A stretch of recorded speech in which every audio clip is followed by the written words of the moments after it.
can see the baby has been born. So he was born last Friday. We're a week out, and we haven't been able to put any videos out for you guys. This last week it's been a little bit crazy, but we're gonna come back. I'm gonna give you a little core video today.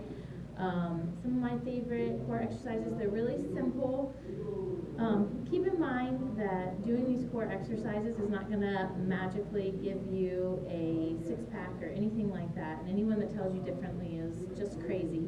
But what it will do is give you a strong trunk so that when you're performing other exercises, your trunk is engaged and helping you with things like squats and lunges,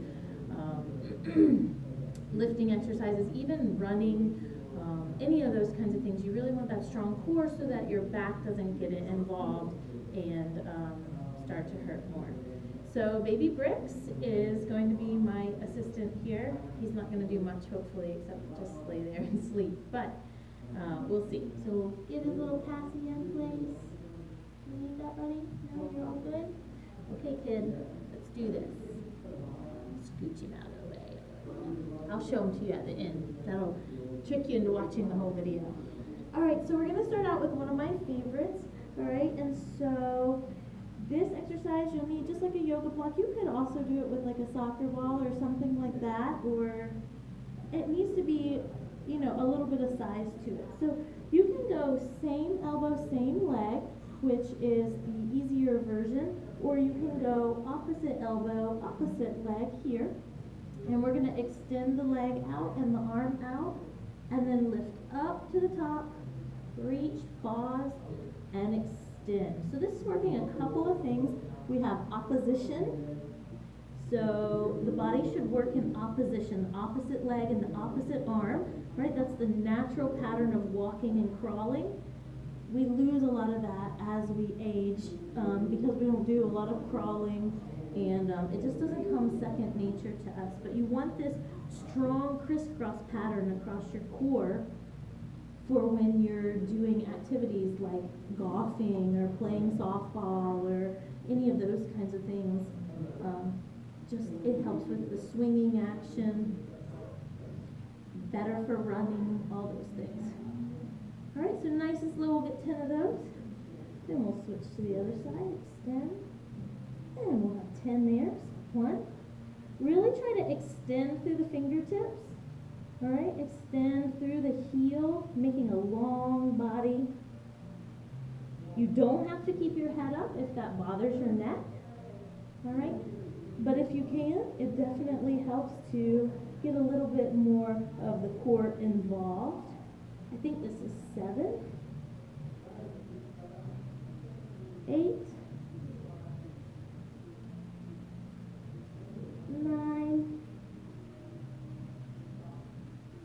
and 10. Perfect.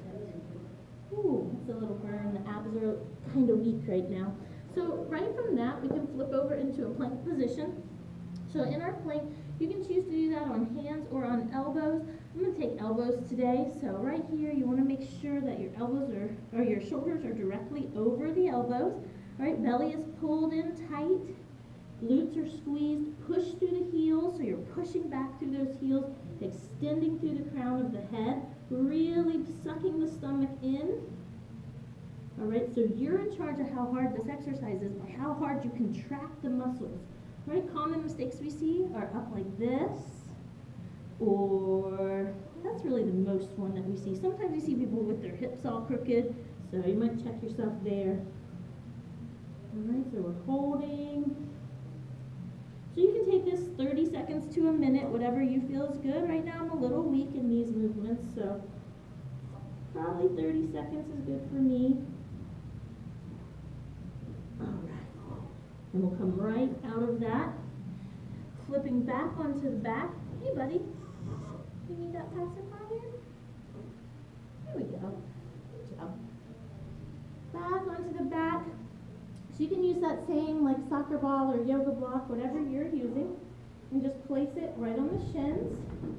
Hands are down, palms are up, all right? Flexing the feet and extending out through the heels. Now you want to only go as far as you can, continuing to press your back. You know, you don't want a giant arch in your back, so and then bring it in. And 2. Nice and controlled, pushing through the heels and in.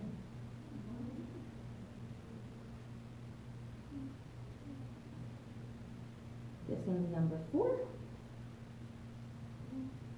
Think about pulling the stomach in instead of pressing it out. Continuing to go nice and slow, pushing through the heels so you get a really long line of the body.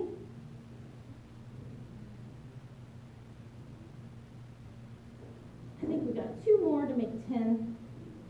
I should try to remember to count. Last one. Great.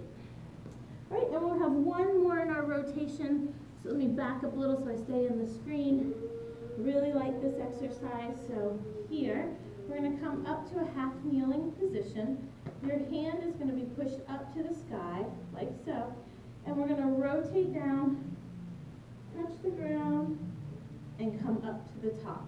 Okay, so your hand is constantly pushing up towards the ceiling, a really long line.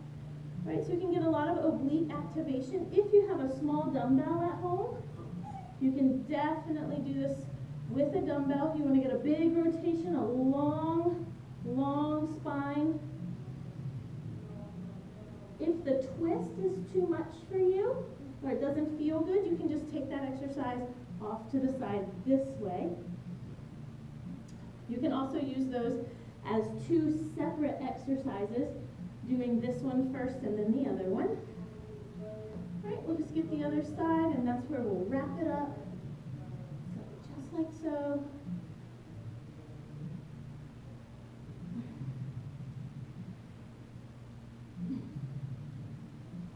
This is number 4.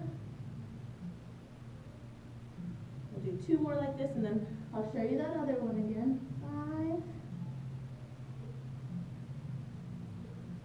6, hands all the way flat on the ground. All right, we'll do those side ones again so you can see those and remember. All right, so obviously adding some weight in that one is going to make it a little trickier, but for me right now, just doing the movement is pretty good, and you might find that it's pretty good for you too. So just finish up. I'm going to show off my baby to you. So, baby Bricks, can you say hi to the camera? Say hi. Look at that squishy little face. All right, you guys, I hope you have a great day. Hope you can use those core exercises. And me and Bricks are going to just stay here and try to survive another day. Have a good one.